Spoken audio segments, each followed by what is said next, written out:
नमस्कार, वेल्टन इंडिया के इस अंक में आपका स्वागत है।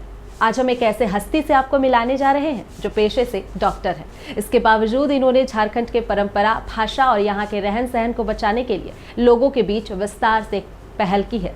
इस पहल के तहत इन्होंने द ओपन फील्ड नाम से एक प्रोजेक्ट की शुरुआत की है। तो क्या है यह प्रोजेक्ट, आइए मिलते हैं डॉक्टर मनीषा उरांव जी से। मनीषा घर के प्रति उसका बहुत सहानुभूति था और बहुत मेहनती थी। शुरू से ही मेहनती थी। साइकिल से स्कूल जाना, श्यामली जाना आना, उनका ये करना बहुत ही अच्छा था। और पढ़ने में तो मेधावी थी, शुरू से ही पढ़ने में तेज़ थी, इसलिए हम लोग को भी खुशी होता है। और अब तो यहाँ से करने के बाद वो SRM कॉलेज चेन्नई में से BDS का जब की तैयारी कर रही थी, उस समय भी बहुत तेज़ थी, तो हम लोग को बहुत अच्छा लगा। और अभी भी हम लोग को बहुत मदद करती है, इसलिए हम लोग को बहुत अच्छा लग रहा है। उसके साथ साथ सोशल वर्क भी अपना कर रही है, अपना जो भी इसका अपना एक्टिविटी है। और फार्म हाउस में भी अपना वहाँ बच्चों को भी थोड़ा मदद कर रही है, गरीबों का भी मदद कर रही है। कभी कभी कैंप भी अपना लगा के हेल्थ चेकअप वगैरह करती है, जिससे वहाँ मदद होता है। बाहर भी जा कर के करती है। अगर किसी की चाहत कुछ करने की हो तो वह कहीं भी किसी भी जगह कुछ भी कर सकते हैं। आज हम निकल पड़े हैं रांची खूंटी मार्ग पर। खूंटी से 5 किलोमीटर पहले हुटार चौक से दाहिना घूमते ही हम पहुंचते हैं घासी बाड़ी, जहां एक नए कॉन्सेप्ट के साथ शुरू की गई द ओपन फील्ड की शुरुआत डॉक्टर मनीषा उरांव द्वारा। उसे हम जानने की कोशिश करते हैं, जो अपने आप में एक अनोखा प्रयोग है। तो चलिए मिलते हैं डॉक्टर मनीषा उरांव जी से। मेरी बचपन की शुरुआत रांची से ही हुई। मेरा जन्म रांची का ही है और मैंने DAV जवाहर विद्या मंदिर, जो अभी JVM श्यामली के नाम से प्रसिद्ध है, मेरी शिक्षा वहीं से हुई है। बचपन के बारे में अगर बात किया जाए तो मेरा बचपन एक नॉर्मल से फैमिली, मिडिल क्लास फैमिली में हुआ है। मेरे परिवार में मेरे भैया है, मेरे माता पिता है। दोनों मेरे माता पिता वर्किंग क्लास में रह चुके हैं, अब तो रिटायर कर गए हैं। पिताजी सेल में एंड माताजी झारखंड गवर्नमेंट में काम कर चुकी है। और बचपन ऐसा रहा है कि माता पिता हमेशा सुबह सब हम लोगों को स्कूल भेज के वापस शाम तक आते थे, और बीच में हम लोगों को टाइम भी देने के अनुसार पिताजी हमेशा स्कूल से लाते थे। और एक तरीके से हमारा भाई के साथ बहुत अच्छा रिलेशन रहा है, जो हम लोग खेल कूद वाला माहौल रहा है। घर के सामने मैदान रहता था, तो भाइयों के साथ मैं बड़ी हुई हूँ और अगल बगल के बच्चों के साथ। और बड़ा ही इंटरेस्टिंग रहा है मेरा बचपन, क्योंकि हमेशा खेल कूद में यूजुअली जो हम लोग देखते आए हैं कि लड़कियों को खेल में हमेशा घर का खाने पीने का सामान खुद से खेलना, कुछ बनाना, ये सब चीज़ों को हम लोग देखते आए। बट मेरा बचपन थोड़ा सा और एडिशनल रहा है, जहाँ पे हम लोग क्रिकेट सब चीज़ खेल रहे हैं, कबड्डी खेल रहे हैं, घुटने छिल गए हैं, फुटबॉल खेल रहे हैं। कॉलोनी के ग्राउंड में भी जब टूर्नामेंट्स होते थे उसमें भी भाग ले रहे हैं। तो खेल कूद सा माहौल था। हाँ, बचपन में ऐसा था कि मैं बहुत शांत थी। शांत कहने का मतलब कि बहुत ही एक शाई किस्म की लड़की थी, कि ज़्यादा किसी से बात नहीं करना, अपने परिवार वालों से ही बात करना। काफ़ी कम दोस्त हुआ करते थे। और उस समय में रांची झारखंड नहीं बना था, उस समय बिहार था। तो एक अपने कल्चर से जुड़ाव जो होना है, उस समय की नॉलेज कम थी। बट माता पिता ने इस चीज़ों को हमेशा बनाए रखा।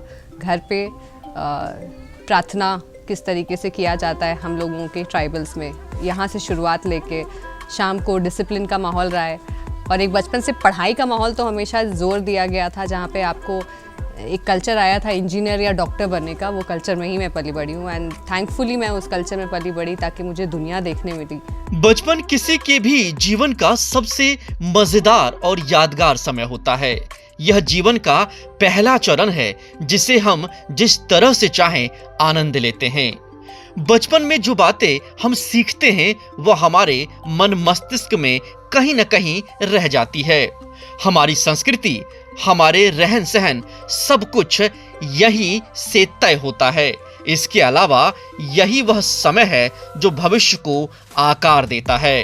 माता पिता अपने बच्चों से प्यार करते हैं और उनकी देखभाल करते हैं, बच्चे भी वैसा ही करते हैं। इसके अलावे यह जीवन का स्वर्णिम काल है जिसमें हम बच्चे सब कुछ सीख सकते हैं। जब भी मैं बीमार होती थी तो मम्मी मुझे एक डॉक्टर के पास लेके जाती थी। डॉक्टर इंदिरा नाम था उनका, अभी भी है वो। एंड उन डॉक्टर का पर्सनालिटी कुछ ऐसा था कि मम्मी हमेशा बोलती थी कि इनको देखो। एंड हम बॉयकट्स में रहती थी, उनको देखने में भी बहुत अच्छी थी, वो बोलचाल में भी बहुत अच्छी थी। तो एक मन पे बैठ गया था कि डॉक्टर बनना है, इनकी तरह बनना है। तो वो मेरे लिए सबसे पहला लाइफ का एक इंस्पिरेशन था कि ऐसा बनना। और उस इंस्पिरेशन को पुश करने के लिए माँ तो हमेशा से रही है। जैसे बोला जाता है ना कि एक बच्चे को बड़े करने में पूरा गांव का सहयोग चाहिए होता है, उसी तरीके से मुझे भी वो सहयोग मिला। कुछ इंसिडेंट्स ऐसे हुए कि नंबर कम आ रहे हैं तो बहुत ही ज़्यादा फील होता था कि नंबर कम आ रहे हैं। मैथ्स में मैं बहुत कमज़ोर थी और मैथ्स का डर कहीं ना कहीं मुझे बायोलॉजी में पुश किया कि आप बायो पढ़ सकते हैं। बट वो विचारधारा जो बचपन में पढ़ाई में रही है वो विचारधारा चेंज हो गई, क्योंकि बायोलॉजी जानने से नहीं, मैथमेटिक्स जानने से भी आप बड़े होते हो, आप सक्सेसफुल बनते हो। तो ये धीरे धीरे बाद में पता चली। बट स्कूल के दौरान हर वक्त ऐसा होता था कि सारे सब्जेक्ट्स में जहाँ पे मार्क्स सबके अच्छे आ रहे होते हैं और डर से जब घर पे मार्क्स दिखाएं तो मेरे मैथ्स के मार्क्स हमेशा कम दिखा रहे होते थे। और उस चीज़ को टैकल करने के लिए भाइयों ने खूब सहयोग दिया था। और कुछ इंसिडेंट्स ऐसे होते थे कि खेल रहे हैं बच्चे और मुझे उस समय पढ़ाई करनी रहती थी कि और नहीं, पढ़ने का मन नहीं है, खेलने का भी मन नहीं है। और उस विचारधारा में मुझे लगता था कि नहीं, आप पढ़ ही लेते हैं। और एक प्रेशर भी रहता था कि हाँ पढ़ना है, डॉक्टर बनना है। डॉक्टर बनने के लिए जिस समय का समय चाहिए होता है वो एक मामूली समय नहीं, वो आपको पूरा समय देना पड़ता है किताबों के साथ। उसी जर्नी से मेरी एक पढ़ाई रही है कि हमेशा पढ़ाई में आगे रहना है। बट फिर भी मैं एक एवरेज बच्चे की तरह से मैं अपनी 10वीं और 12वीं JVM शामली से मैंने पास किया और अच्छे मार्क्स के साथ। Thankful to all my teachers जो हमेशा मुझे इस चीज़ के लिए प्रोत्साहित करते रहे, स्पेशली बायोलॉजी टीचर। बचपन के बाद जब हम किशोरा अवस्था में आते हैं तो धीरे धीरे मन मस्तिष्क में कुछ कर गुजरने की तमन्ना रहती है, कुछ बनने की चाहत के साथ हम उस ओर चलना शुरू कर देते हैं जिससे कि हम जीवन में कुछ कर सकें। हमारे माता पिता हमारे उस कदम के साथ हमारा साथ देते हैं। हमारा करियर बनाने में उनका अहम योगदान होता है। हम चाहते हैं कि ऐसा कुछ पढ़ लें, ऐसा कुछ कर लें कि जीवन में एक रोजगार की जरूरत जो होती है वह पूरा हो सके। और इसी चाहत में मनीषा उरांव जी ने भी अपने कदम आगे बढ़ाए और पढ़ाई की ओर रुख किया। अब तक यह तय करना था कि वह आखिर आगे क्या करेंगी। उन्होंने निर्णय लिया कि वह डॉक्टरेट की पढ़ाई करके लोगों की सेवा करेंगी। अब जब मैंने 12th पास किया तो एक चैलेंज आया था जो मुझे लगता है कि लाइफ में वो चैलेंज सभी को फेस करना पड़ता है कि मुझे अब पढ़ाई करके अब किसी तरीके से एंट्रेंस निकालना है। और एंट्रेंस निकालने के लिए सिर्फ बायोलॉजी काम नहीं आया, मैथमेटिक्स का ज़रूरत था और मेरे मैथ्स के मार्क्स काफ़ी कमज़ोर थे। उस समय मुझे काफ़ी ठेस पहुंचा था कि लाइफ आगे कैसे बढ़ेगी, मतलब कैसे हम इस चीज़ में कर पाएंगे। पहला एंट्रेंस दिया, नहीं क्रैक कर पाई और वो एक मेरा हार था जो उसको मैंने जीत में कन्वर्ट किया नेक्स्ट ईयर में।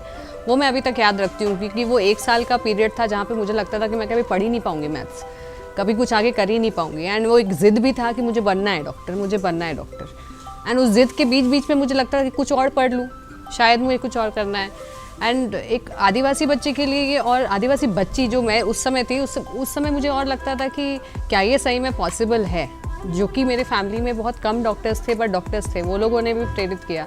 तो वो जो एक फेलियर था, वो फेलियर ही मुझे बताया कि और कैसे आगे आप मैथ्स में अच्छे हो सकते हो या फिर और कोई फील्ड में अच्छे हो सकते हो। मैंने काफ़ी एंट्रेंस एग्ज़ाम दिए, मैंने चेन्नई में एग्ज़ाम्स दिया, मैंने और इंडिया लेवल पे एग्ज़ाम्स दिया। फाइनली मेरा एक कॉल आया कि चेन्नई में आपका मार्क्स अच्छे आए हैं, क्या आप जाने के लिए ज़रूर है। उस समय तक मैं घर से कभी बाहर नहीं निकली थी और एक दूसरा ही देश जहाँ पे लैंग्वेज अलग है, खाना पीना अलग है, वहाँ जाना था। ये सब जर्नी के दौरान एक चीज़ तो समझ में आया कि कभी भी आपको कुछ चीज़ अचीव करना है तो उस समय आपको इतना तो दिमाग में चलना है, करना है तो करना है, ठान लेना है सबसे पहला। और दूसरा ये चीज़ है कि पढ़ाई कभी नहीं छोड़नी है। तो उसी दौरान मैं फिर अपनी जर्नी यात्रा जिसको कहूँगी वो मैं चेन्नई के लिए निकली। चेन्नई में 5 साल पढ़ाई की। पहला चीज़ चेन्नई में मुझे एक चीज़ जो बहुत अच्छा लगा कि खाने पीने को लेके मैं बहुत सेट हो गई थी, क्योंकि वहाँ भी चावल की बनी रोटी जो हम लोग यहाँ पे करते हैं वो वहाँ काफ़ी हद तक मिले। और उस दौरान में मेरा रुझाव थोड़ा खान पान पे भी गया और उस तरीके के डेंटल स्टडीज़ मैंने की SRM यूनिवर्सिटी से। माता पिता हमारी जिंदगी में वह कड़ी हैं जो हमारे हर निर्णय, हर दुख सुख, हर बात में साथ होते हैं। हमें जीवन में क्या करना है इस निर्णय को वह मानते हैं और उसे कैसे पाना है उसमें साथ देते हैं। यही कारण है कि हम जीवन में कुछ कर पाते हैं। हमारे अच्छे जीवन की कामना के साथ हमेशा खड़े रहते हैं। यही कारण है कि आज डॉक्टर मनीषा उरांव जी ने अपने उस लक्ष्य को पाया जो वह चाहती थी। उनके माता पिता उनके साथ खड़े थे। वह जीवन में कुछ ऐसा कर लें कि उनसे प्रेरणा ले सकें। मनीषा उरांव जन्म जो है 90 में हुआ। तो शुरू से ही उनका जो हम देखें तो तेज थी पढ़ाई लिखाई में भी, और थोड़ा सा वो क्या बोलते हैं ये रिजिड होती थी, ठीक है। कोई गलत चीज़ होता था हमको बोल देती थी, ये पापा ये गलत है। पढ़ने में तेज थी, पूरा सपोर्ट करती थी, और घर का काम में तो देखिए बच्चे लोग का तो स्वभाव होता है, लेकिन ये हमको टोक देती है। और हमारा प्यार जो है माँ बाप को इसको बहुत मिला है। और सबसे ये चीज़ मैं बता दे रहा हूँ, जो बचपन में बोलते हैं ना कि मम्मी का जो बोलते हैं कि माँ पहले बोलते हैं, लेकिन ये मेरी बेटी जो है ना वो पहले पापा का नाम ली, और आप बहुत प्यार करती हैं। पढ़ाई पूरी होने के बाद हर किसी की कोशिश होती है कि वो एक अच्छी नौकरी के साथ अपने जीवन को सफलता की ओर ले जाएं। ठीक इसी तरह डॉक्टर मनीषा उरांव जी ने भी यही किया। उन्होंने अपने करियर को बनाने के लिए बेंगलुरु की ओर रुख किया। वहां पर नौकरी करते हुए विभिन्न तरह के अनुभव प्राप्त हो सके, इसलिए देश के विभिन्न जगहों पर काम किया ताकि अलग अलग तरीकों को वो जान सकें। दंत चिकित्सा के विभिन्न प्रकार को वह समझ सकें, लोगों तक पहुंच सके ताकि लोग उनकी सेवा ले सके।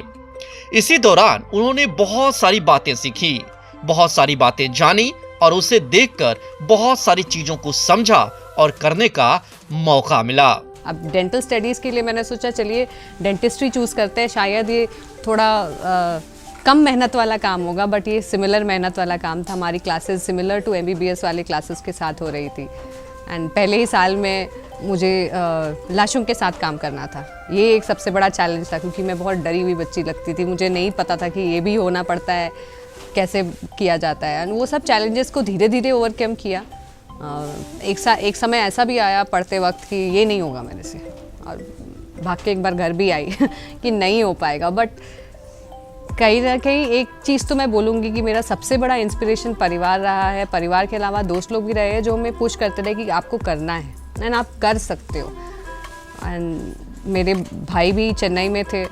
जब वो चेन्नई में थे उन्होंने हमेशा उस चीज़ को बनाए रखा कि पढ़ के तो करना है। और इसी तरीके से 5 साल में मैंने अपने डेंटल सर्जरी की पढ़ाई की। इस दौरान डेंटल सर्जरी की जब पढ़ाई कर रही थी, एक चीज़ काफ़ी मुझे देखने को मिला जो मैं झारखंड में हमेशा बचपन से देखते आई थी, वो था गांव। एंड गांव किस तरीके से डेवलप्ड होता है। और मेरी जब पोस्टिंग होती थी वहाँ पे रूरल पोस्टिंग्स होते हैं, जब क्लासेस करते हैं आप, तो उस पोस्टिंग के दौरान पे आपको जगह जगह भेजा जाता है। आप गांव देखते हैं, आप गांव का रहन सहन देखते हैं, आप उस तरफ का चीज़ों को देखते हैं जो इस तरफ से थोड़ा अलग है बट सिमिलर ही है। भले खान पान अलग है, स्टेट अलग है, बट बहुत सारी चीज़ें हैं जो सिमिलर है। हेल्थ का समस्या हो गया, आप फार्मिंग में समस्या आ गया, कैसे वो जगह आगे बढ़ रहा है बिज़नेस को लेके, या फिर कुछ छोटी मोटी चीज़ों को लेके, बट एक जगह पे समस्या सिमिलर दिखी, वो है कि हेल्थ से रिलेटेड हम लोग शहर में बड़े बड़े अस्पताल देखते हैं, गांव में बस एक ही यूनिट देखते हैं जहाँ पे लोग जाने के लिए 10 बार सोचते हैं। तो मैंने जो अपना सब्जेक्ट चुना था रूरल डेंटिस्ट्री, वो उसी से ज़्यादा इंस्पायर्ड होकर चुना था। और उसके बाद मैंने पोस्टिंग अपनी ली थी, काफ़ी जगहों पे मैं ऐसे भी घूम रही थी, तो उस जगह पे मैंने देखा यही सिमिलैरिटी। और उस समय से मैंने सोच के रखा था कि मुझे अपना एक फाउंडेशन या एक ऑर्गेनाइजेशन खड़ा करना है जहाँ पे हेल्थ की समस्या को दूर किया जा सकता है। उस समय का ये थॉट प्रोसेस था कि हेल्थ की समस्या, but at the same time आप जब बन गए हो डॉक्टर तो आपको कमाई भी देखना है।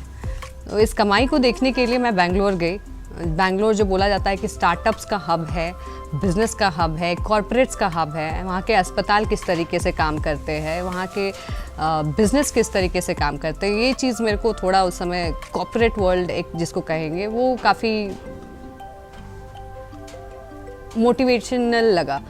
मेरी जॉब हुई बेंगलोर में। बेंगलोर में मैं कुछ ऐसे कंपनीज़ में काम कर रही थी, बहुत ही क्रिएटिव कंपनी थी, जो कि जैसे कि आप जानते हैं कि डेंटिस्ट लोग चेयर्स, टेबल और एक क्लोज्ड एनवायरनमेंट में काम करते हैं। और मैं जिस स्टार्टअप में काम कर रही थी, उस स्टार्टअप में बताया जा रहा था कि आप किस तरीके से डेंटिस्ट्री को आप पेशेंट के पास ले जाके काम कर सकते हैं। पहला जो 1 वर्ष था, उस 1 वर्ष में आई थिंक वो 1 वर्ष जो मेरे लिए लाइफ चेंजिंग रहा था, वो 1 वर्ष में मैं सिर्फ जीरियाटिक पेशेंट देख रही थी, बूढ़े पेशेंट्स को देख रही थी जो ओल्ड एज होम्स में थे, जिनके पास हेल्थ की समस्या है बट रेस्ट्रिक्शंस भी है कि अपने बिस्तर से उठ के नहीं जा सकते, अपने चेयर से उठ के नहीं जा सकते। तो उनके पास जाने से ये पता चला कि आप सीधे उनको एक ये नहीं बोल सकते कि चलिए मैं आपका दांत ठीक करती हूँ, चलिए मैं आपका कुछ प्रॉब्लम आ रहा है तो मैं सर्जरी करती हूँ, ये गलत अप्रोच होगा।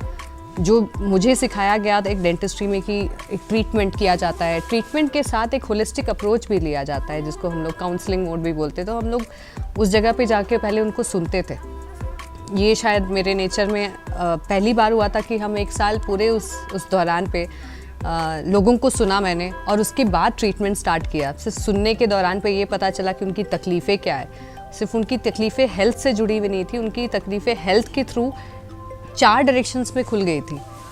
फाइनेंसेस हो गया, उनके पारिवारिक तकलीफ़ें हो गई, काफ़ी तकलीफ़ें जुड़ी है जहाँ उनका सर्टिफिकेट्स फंसा हुआ है। ये सब चीज़ें जब मैंने जाना कि 60-70 उम्र के वालों को किस तरीके से तकलीफ़ होती है, एंड उसके बाद जाना कि कैसे हम लोग ट्रीटमेंट का अप्रोच ले सकते हैं, सिर्फ बंद कमरों के अंदर नहीं, उस चीज़ों को बाहर में हम लोग किस तरीके से टैकल कर सकते हैं। तो इस तरीके के क्रिएटिव स्टार्टअप्स में मैंने काम किए। जो बच्चे नौकरी करने लगते हैं और एक समय आता है जब उनके घर वाले, उनके माता पिता सोचते हैं कि उन्हें अब सेटल्ड कर देना चाहिए, उनकी शादी करके उन्हें एक परिवार में बांध देना चाहिए, तो इसकी पहल माता पिता ही करते हैं। डॉक्टर मनीषा जी ने जब नौकरी करना शुरू किया तो उनके घर वालों ने सोचा कि अब समय आ गया है कि उनकी शादी कर दी जाए और पारिवारिक बंधन में बांध दिया जाए।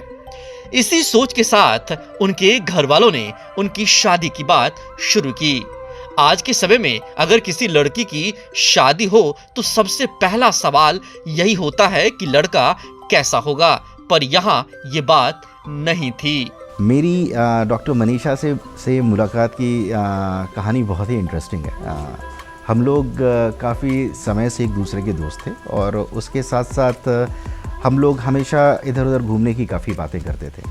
2014 के बाद से जब हम लोगों ने लद्दाख जाना शुरू किया, क्योंकि डॉक्टर मनीषा उस समय लद्दाख के एक NGO के साथ काम करती थी, और वहाँ पर ये लोग एक डेंचर्स बनाते थे, मतलब रूरल डेंटिस्ट्री पे काफ़ी काम किया था इन्होंने।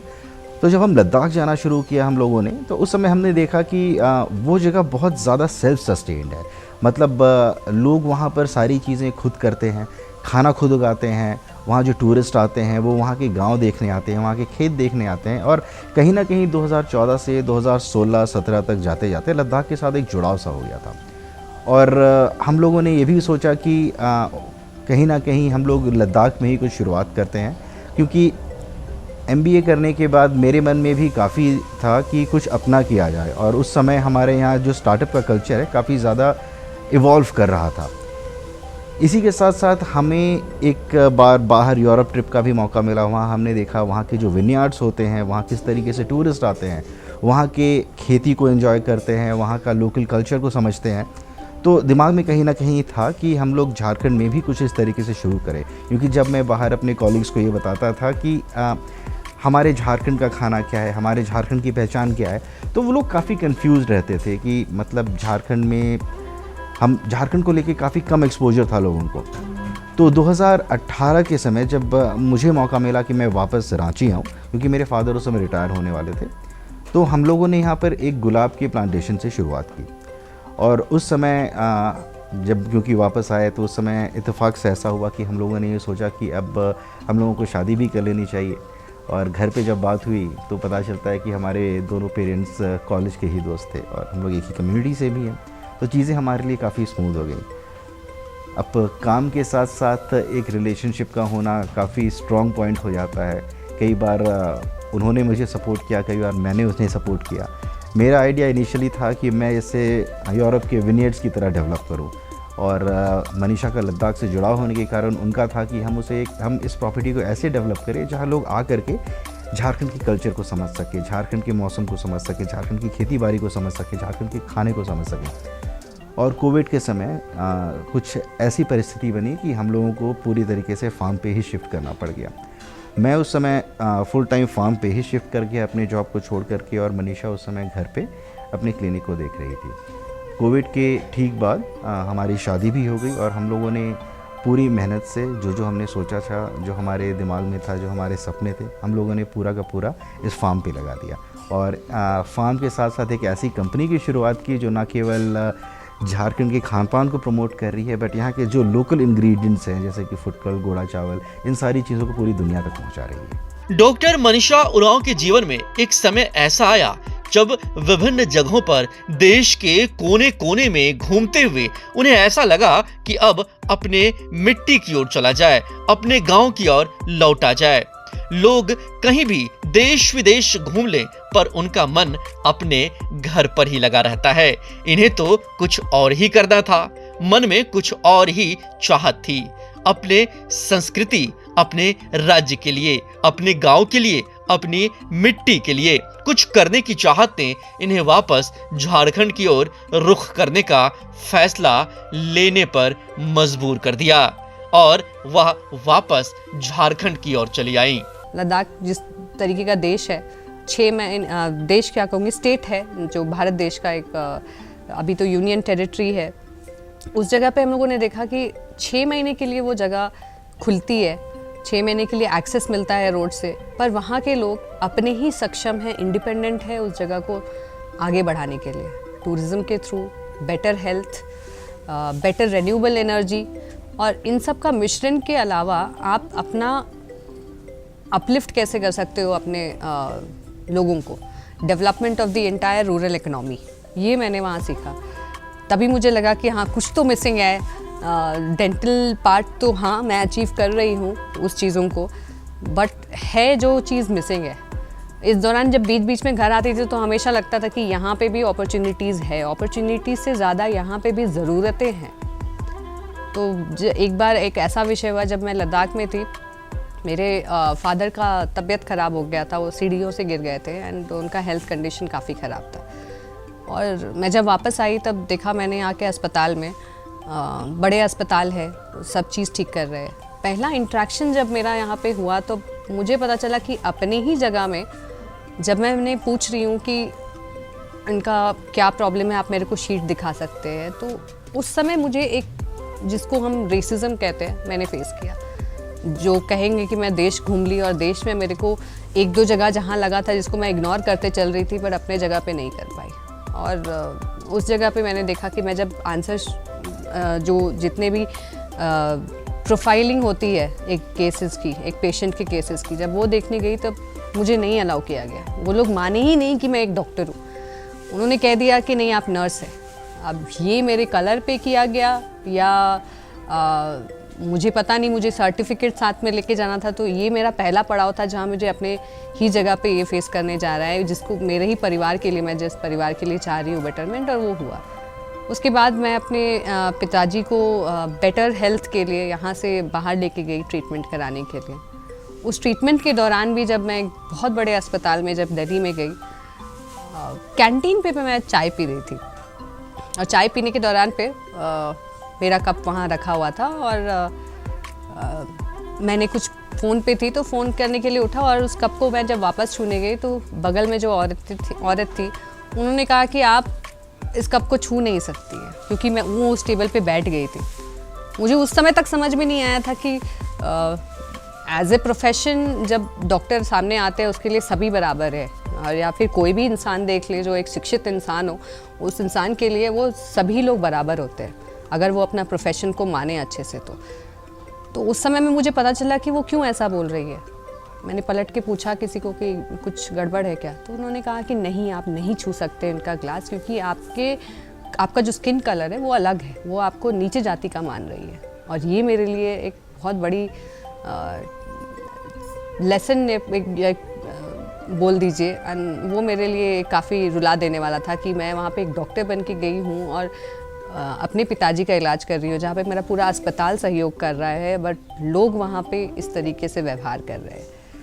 तो ये छोटे छोटे इंसिडेंसेस मुझे एक चुनौती की तरह लगी, जो चुनौती आज उभर के आ रही है कि मैं ये भी कर पा रही हूँ, वो भी कर पा रही हूँ। सारी चीज़ें ठीक हुई, पिताजी भी ठीक होके वापस आए। वापस आने के बाद मुझे लगा कि नहीं, अब ज़रूरत है परिवार को, एंड परिवार से ज़्यादा मुझे भी ज़रूरत है कि अब रांची में अपना कुछ किया जाए, झारखंड में अपना कुछ किया जाए। द ओपन फील्ड से अपनी संस्कृति को बढ़ाने की शुरुआत डॉक्टर मनीषा जी ने किया। इनमें पुराने खान पान जो संस्कृति की पहचान है उन्हें बढ़ावा देने का निर्णय लिया गया, जो लगभग लुप्त होती जा रही थी, उसे बचाने का प्रयास करने की शुरुआत हुई। इसके अलावे जनजातीय तौर तरीकों को दुनिया तक ले जाने का, अपनी पौराणिक कहानियों को, अपनी संस्कृति को सहेजने का भी प्रयास जारी हुआ। द ओपन फील्ड की शुरुआत किए हुए तो हमें 3 से 4 साल हो गए हैं। अभी तक हमें काफ़ी कुछ सीखने को मिला। पहले 2 साल क्योंकि हम दोनों इस फील्ड से थे नहीं, तो हमारे लिए चीज़ें काफ़ी मुश्किल रहीं। मुश्किल तो नहीं कहना चाहूँगा, हमें काफ़ी कुछ सीखने का मौका मिला। उसके बाद धीरे धीरे जब हमें समझ में आया कि लोगों को एग्जैक्टली चाहिए क्या, हम हमारे खान पान को किस तरीके से लोगों को तक पहुंचा सकते हैं, तब हमने सोचा कि अब इसे और भी बड़े लेवल पे किया जाए। आज के दिन हमारा जो रेस्टोरेंट है फार्म में, ये ट्रेडिशनल ट्राइबल कुजीन, ट्राइबल या फिर आप कहें तो झारखंडी कुजीन, हम लोग ये सर्व करते हैं। यहाँ पे कई ऐसे इंग्रेडिएंट के साथ लोगों का परिचय होता है जो शायद उन लोगों ने कभी नहीं खाए हों। हमारी कोशिश अब ये है कि अब इस खान पान को हम लोग पूरी दुनिया तक पहुँचाएँ, और इसी सिलसिले में हम लोग मेट्रो सिटीज़ में जैसे बैंगलोर, दिल्ली, बॉम्बे, वहाँ पर हम लोग छोटे छोटे फूड पॉपअप्स कर रहे हैं, जहाँ पर बड़े रेस्टोरेंट के साथ हमारा टाई अप होता है, जहाँ हफ्ते भर के लिए हम लोग वहाँ पे ट्राइबल फूड सर्व करते हैं और पूरे देश के लोग वहाँ करके उस खाने को खाते हैं। इसके साथ साथ हम उन्हें हमारा गोड़ा चावल, फुटकल, कुदरुम, इन सारी चीज़ों को भी दिखाते हैं, उन्हें ये बताते हैं कि इनसे आपको क्या हेल्थ का फ़ायदा है, और जो किसान हमारे साथ जुड़े हुए हैं, जो इन सारी चीज़ों को उगा रहे हैं, उन्हें एक बाज़ार पहुँचाने की भी कोशिश करते हैं। अब हम इन चीज़ों को इस तरह से देखते हैं कि झारखंड का जो खाना है, झारखंड के जो रॉ मटेरियल हैं, जो यहाँ का फॉरेस्ट प्रोड्यूस है, वो हम धीरे धीरे पूरी दुनिया तक पहुँचाएँ और लोगों को भी पता चले कि हमारा फॉरेस्ट कितना रिच है, हमारा कल्चर कितना रिच है, हमारे खाने में कितनी सारी मेडिसिनल प्रॉपर्टीज़ हैं। एक कहावत है, अकेला चना घड़ा नहीं फोड़ सकता। इसी तरह किसी भी काम को करने के लिए लोगों की आवश्यकता होती है। जब डॉक्टर मनीषा ने काम शुरू किया तो लोग उनसे जुड़ने लगे। बात थी अपनी पुरानी संस्कृति, अपने रहन सहन को लेकर। इसके लिए वैसे लोग जो इसके बारे में जानते हो, जो इसके जानकार हो, उनकी जरूरत थी। तब वैसे लोगों को जोड़ दिया गया जो अपनी संस्कृति पर, अपनी रहन सहन पर जानकारी रखते हो, इस विषय पर जिन्होंने शोध कार्य किया हो, जो यहाँ की संस्कृति से रूबरू हो, वैसे लोगों को जोड़कर इस काम को गति दी गई। हमारी संस्कृति के संरक्षण एवं संवर्धन कैसे किया जाए, व्यक्तिगत रूप से करना तो यह संभव नहीं था। तभी मेरी मुलाकात डॉक्टर मनीषा और अभिषेक उरांव सर से हुआ। उनके वर्क को मैंने दी ओपन फील्ड में आई, यहाँ पे विज़िट की और यहाँ पर मिली उनसे तो इनके काम के बारे में जानी, इनकी जो हमारी झारखंडी खान पान है उनको प्रमोट करना। और जैसे बेसिकली अगर मैं कहूँ तो झारखंड में बहुत सारे ऐसे खान पान या प्रोडक्ट हैं जो बहुत ही उनका महत्व बहुत है, जैसे सामाजिक, सांस्कृतिक, आर्थिक सारा कुछ महत्व है। आज का समय बाजारीकरण का समय है। लोग किसी भी प्रोडक्ट को उसकी पैकेजिंग को देखते हुए, उसके प्रेजेंटेशन को देखते हुए खरीदते हैं। इसी काम में डॉक्टर मनीषा उरांव जी ने ध्यान देते हुए लोगों को जोड़ा जो मार्केट में प्रोडक्ट को प्रेजेंट कर सके, जिन्हें यहाँ की संस्कृति के बारे में जानकारी हो, वह उस प्रोडक्ट को उस रूप में लोगों तक पहुंचा सके, जो अपने आप में बहुत बड़ी चुनौती थी, जिसके लिए उन्होंने वैसे ही एक्सपर्ट रखे जिनसे लोग जुड़ सके। आदिवासी मुद्दों पे बहुत सारे सम्मेलन पे गई हूँ, जैसे कि थाईलैंड, इंडोनेशिया और जेनेवा भी गई हूँ। तो मैंने बहुत सारे वॉलंटियर काम भी किए हैं रांची में, और थोड़े बहुत अन्य राज्यों पे भी गई हूँ। तो इस सब में जाने से और मुझे बहुत सारे कल्चर को जानने का मौका मिला और आदिवासियों के बारे में, उनके कुजीन के बारे में जानने का अवसर प्राप्त हुआ। और इन्हीं सम्मेलन के थ्रू मैं डॉक्टर मनीषा उरांव और अभिषेक सर से मिली, और उनका आइडिया और फिर ये फार्म का उन्होंने जब बताया तो मुझे बहुत अच्छा लगा। और उन्होंने मुझे बताया कि आप लोग भी जुड़ सकते हैं एज अ रिसर्च, आप लोग आदिवासी पे काम करते हैं, आप लोग उस पर रिसर्च कर रहे हैं, एंथ्रोपोलॉजी का यही टॉपिक ही रहा है, फील्ड वर्क ज़्यादा करते हैं, तो आप लोग ज़्यादा जानते हैं इस चीज़ के बारे में कि कैसे आदिवासी लोग रहते हैं, उनका खान पान कैसे है और वो कल्चर से कैसे रिलेट करते हैं। तो इसके थ्रू मैं जुड़ी, और यहाँ पे जब जुड़ी 1 साल लगभग हो गया है यहाँ पे जुड़ा हुआ। मैं यहाँ पे फार्म टू किचन में काम कर रही हूँ। किसी काम को कर देना ही काफी नहीं होता, उसे प्रोडक्ट के रूप में बना लेना ही बहुत नहीं होता। जब तक वह लोगों तक ना पहुंचे, वैसे लोग तक जो उनसे जुड़े हों या उसके बारे में नहीं जानते हो, उन तक पहुंचाना, उस प्रोडक्ट को विस्तार देना एक बहुत बड़ी जिम्मेदारी है, जिसके लिए डॉक्टर मनीषा जी ने बहुत बड़ी पहल की। उसे लोगों तक पहुंचाने के लिए गांव ही नहीं, शहर ही नहीं, देश के कोने कोने तक ही नहीं, विदेशों तक इस प्रोडक्ट को पहुंचाना और इसके फायदे के बारे में बताना अपने आप में बहुत बड़ी जिम्मेदारी थी, जिसे वो बखूबी निभा रही हैं। यहाँ पे बहुत कुछ हमको सीखने के लिए मिल रहा है, कैसे हम लोग अपना जो भी है देसी खाना पीना, इसको लोगों तक कैसे पहुँचाते हैं, इस सब के बारे में। हम घर में देखते हैं इसका ज़्यादा कीमत नहीं है, लेकिन यहाँ आके देखते हैं तो शहर के लोग आते हैं, विदेश से भी आते हैं। अब उन लोग को बस यही चाहिए जो यहाँ का लोकल है। भले हम लोग गांव में इसको नहीं समझ पा रहे हैं क्या है क्या नहीं, लेकिन विदेश से भी आते हैं, अब इधर उधर से, राज्य से, तो लोग यहाँ का जो भी लोकल है इसी को खाना चाहते हैं, जो भी यहाँ लोकल मिलता है। अब इसको लेके भी जाते हैं, यहाँ के कैसे रखना है ज़्यादा दिन तक, उस सब के बारे में सीखने के लिए मिल रहा है। डॉक्टर मनीषा जी ने इस बात को अच्छी तरीके से जान लिया कि शिक्षा के माध्यम से ग्रामीण क्षेत्रों में विकास हो सकता है। शिक्षा से न केवल अपने समुदाय के लिए उपयोगी बनते हैं, बल्कि वह भी अपनी निजी जिम्मेदारियों को सफलतापूर्वक निभा सकते हैं। शिक्षा उन्नत कौशल प्रदान करती है जो लोगों को अपने व्यापार, खेती, संचार और अन्य गतिविधियों में सफलता हासिल करने में मदद करती है। इसी को समझते हुए उन्होंने शाम की पाठशाला नाम से शिक्षा का प्रसार शुरू किया, जिसमें आसपास के ग्रामीण बच्चे आते हैं और शिक्षा पाते हैं। हम लोगों ने बच्चों के लिए भी एक मॉड्यूल तैयार किया है जिसको हम लोग शाम की पाठशाला कहते हैं। मेरा जो ऑर्गेनाइजेशन है परोक्षा फाउंडेशन, उसको हम लोगों ने इस चीज़ में सम्मिलित किया है शाम की पाठशाला के। तो शाम की पाठशाला एक ऐसी पाठशाला है जो कि हमारा ये फार्म है, ये एक ऐसा मॉडल है जो सोलर पे रन करता है, जो एक सस्टेनेबल मॉडल सोलर पे रन कर रहा है, रिन्यूएबल एनर्जी पे। हम लोग सारे SDG गोल्स पे भी काम कर रहे हैं, एक एक गोल्स को किस तरीके से पूरा कर रहे हैं।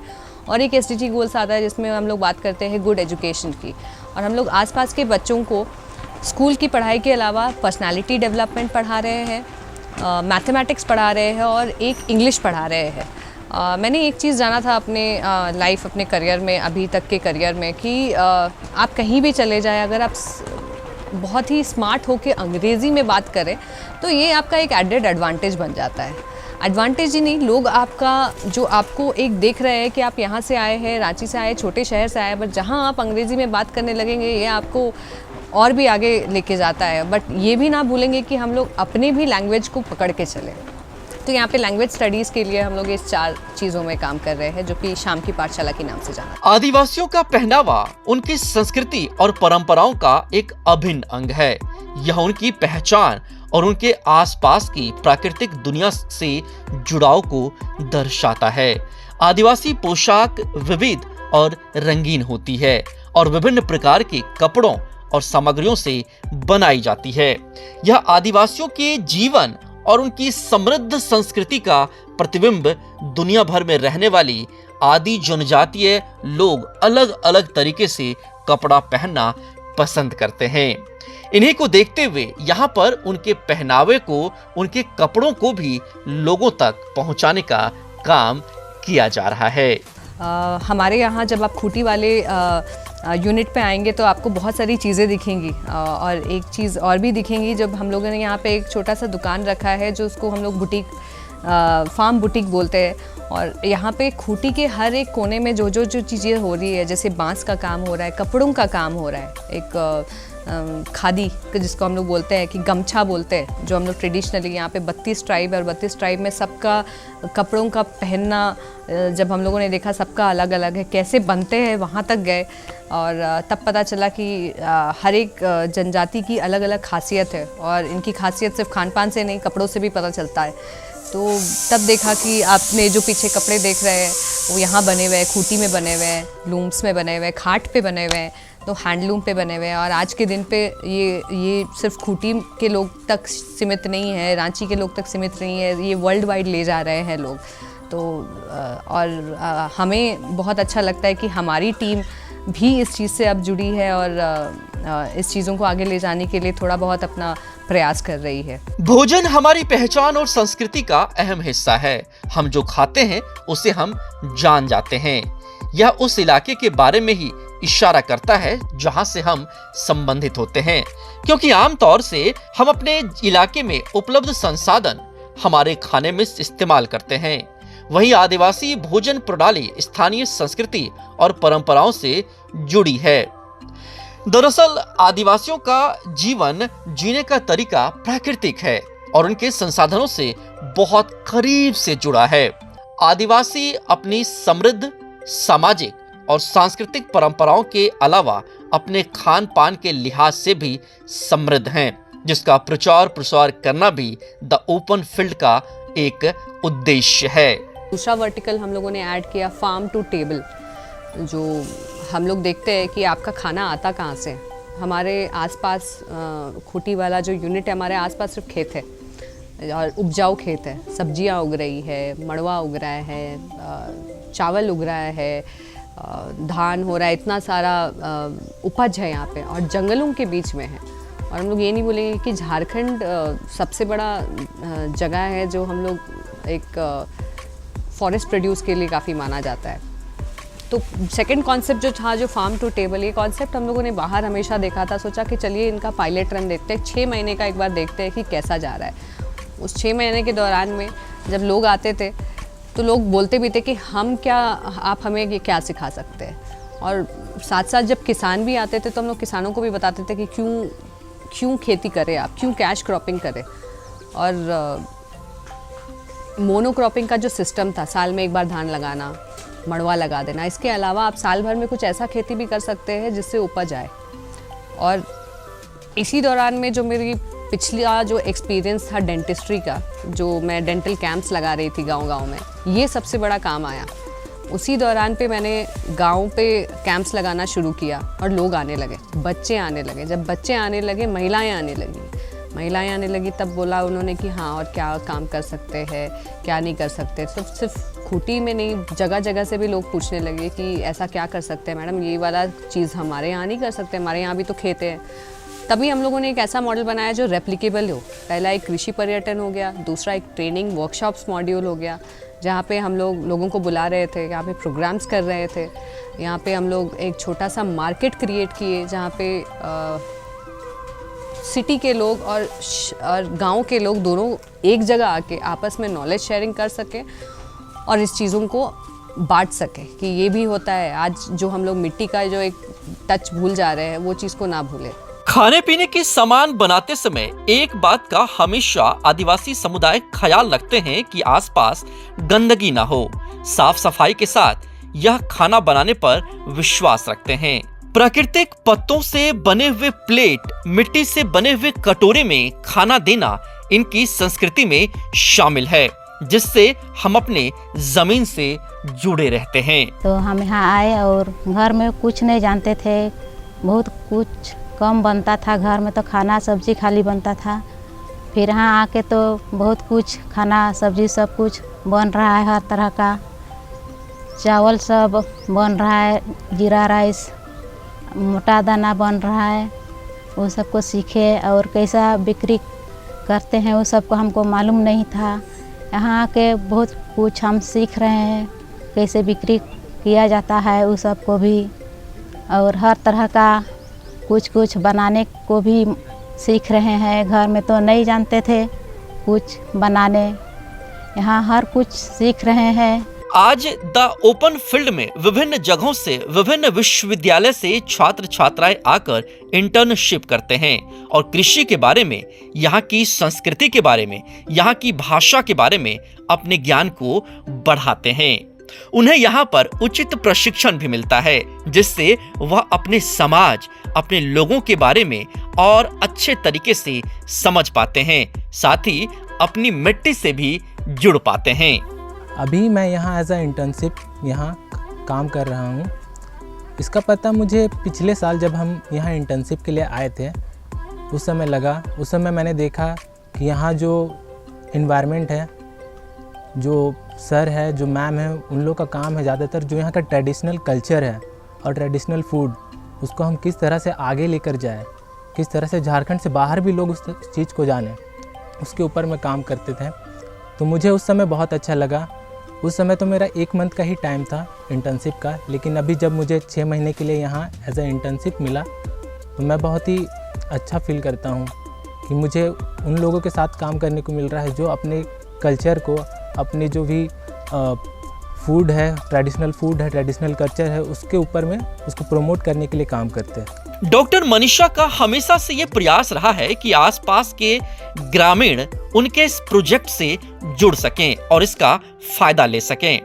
इसीलिए आसपास की ग्रामीण महिलाएं, ग्रामीण पुरुष उनके प्रोडक्ट को लेकर जाते हैं और उसे बाजार में बेचते हैं और इसका एक मुनाफा खुद भी अपने पास रखते हैं।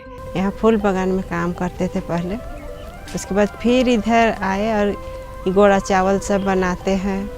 गोड़ा चावल खरीद के लाते हैं और यही हम लोग उसको बना के पैकेट करते हैं।